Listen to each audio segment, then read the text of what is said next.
Hi YouTube, Miss Bunny Ears here. I am doing the book sacrifice tag today, and I know this is an older tag, but I saw Prue's project talking about it, and I have some books that I just really want to talk about. The first scenario, you are in a bookstore and the PSA announcement goes off saying there's an apocalypse, zombies are going out eating people's brains. And so you need to grab an overhyped book from the bookstore and throw it at them and get away to safety. And for this book, I chose Anna and the French Kiss by Stephanie Perkins. So, why I choose this book? Well, here's the thing. It's overhyped. I know it's overhyped because I bought this because I heard so much about it, so much positive feedback and love for this book. I'm pretty sure on Goodreads it's got a pretty good ranking. And I'm here to tell you that I just really do not like this book. I do think it's overhyped. I think that Anna is really annoying. I think all she does is whine. I know that part of the book when she falls in love with this guy, he tells the girlfriend, and she's like, why can't he break up with her already? Blah, blah, blah, he's mine, it's ridiculous, she's so dumb. And coming from an adult, a 19-year-old, who doesn't experience this dramatic teenage feeling of loving someone at first sight, that's ridiculous. First of all, he is not obligated to dump his girlfriend for you just because he's playing with your emotions. Second of all, why would you hate another girl simply for dating the guy that you like? That is so petty, so dumb, and girl hate. I'm not about this book. I remember reading this book in like one day, and my first initial thought was, oh, I heard this is amazing. I can't wait to fall in love with a fluffy, cute love story, young adults. I remember at the time too, I told my friends that we should all pick it for our book club and read it. They were dead set on not reading it. Thank God they weren't, because this book is a waste of time. Like I said, it's overhyped. I just don't get why people like it. It's just, no. I understand that it's fluffy and cute, but that doesn't excuse teenagers to act like children. It doesn't. That's all I have to say about this one. Scenario number 2. You just got your hair done at the hair salon, and right when you're walking out the door, it starts pouring down rain.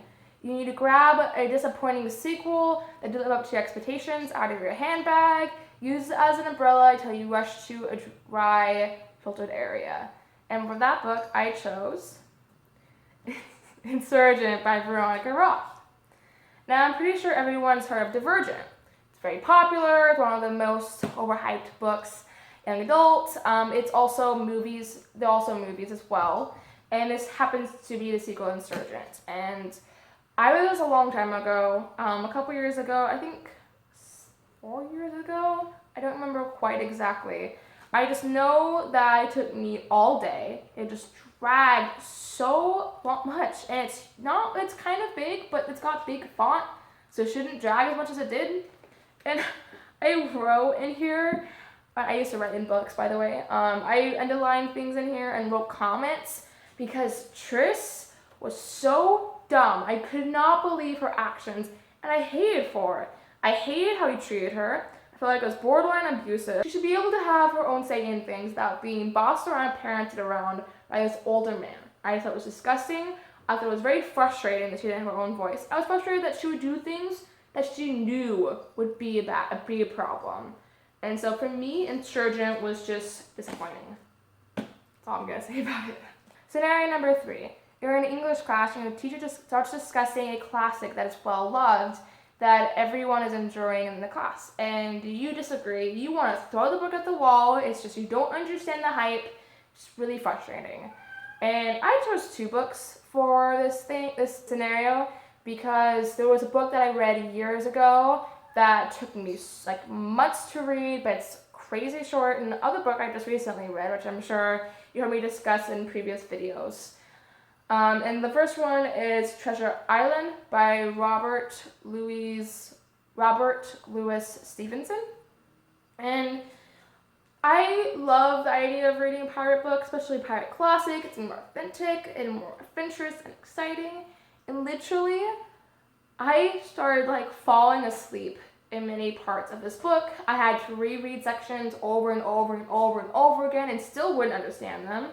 I remember talking to my dad about it those years ago saying, I don't understand, this is well loved, everyone loves this book. But I cannot even understand what they're saying in the first few pages. And I remember just saying to myself, I need to just finish reading this book to say that I've read it.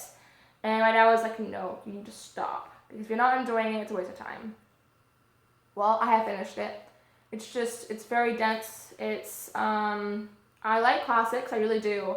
But this one was just not for me. And I don't understand the hype. I like the idea of a classic discussing pirates and other interesting adventures, but this was just, no. And the second book I haven't even finished reading yet. I'm still trying to get through, and that is Pride and Prejudice by Jane Austen.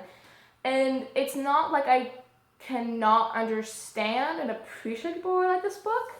I don't think it's enough, though, to really make this book well loved. You know, like I said in the previous video, this book has a very interesting character, Miss Elizabeth, and she's witty and funny and clever and has her head on her shoulders. But the rest of the book is just the writing style. It's like Treasure Island. I want to fall asleep. There are times, even tonight, I was at Clark College, and literally I felt like I was gonna fall asleep, and I only read like 2 pages in like 30 minutes, and it's just so frustrating. And yes, I at times want to throw this book at the wall. And like Treasure Island, I probably will try to finish it, because I'm almost done with it. And to say that I've read Pride and Prejudice, but yeah, I just think that this book is also well loved, and I don't understand why it's so loved. Like, Prose Project and many other booktubers have beautiful copies of all of Jane Austen's work. And they love them. But I don't love this. I don't know why anyone would love it that much, if you get my drift. The last scenario, you're in the library and suddenly global warming hits and it's just a freezing conjure outside. Everything's ice solid and you need to burn a book to keep warm while global warming is taking place in the library. And for this book, it's supposed to be your least favorite book.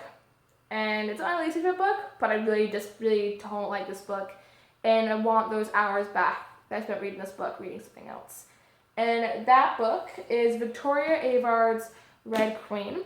And this book has been talked about on YouTube quite often. It was a brand new book a couple years ago that I was actually very excited for because the premise was exciting. The book is beautiful. Like, look at that cover. Something fell down.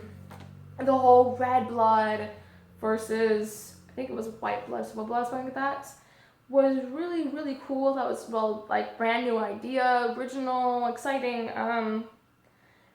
It dragged a lot. I feel like it was a multitude of different kinds of young adult novels that were good stuck in here. So many scenarios I've done before. I feel like wasn't really original. I also didn't really get along with the main character or really feel like the characters had much to them. I feel like they were just kind of there. And also, I don't get the hype. I really don't. It really probably is the hardest thing for me to say, but it's probably one of the most least favorite books I have owned or even read. It's just, guys, it was disappointment. It was so disappointed. And I don't know what to say, honestly. I can go on and on about this book. But, yeah. Waste of money, waste of time, not reading the sequel. Don't pick it up. I know some people on BookTube love it, and nothing against you, but it's just terrible. Yeah. That's everything for my video. Thanks for checking in again this week, and I'll see you later.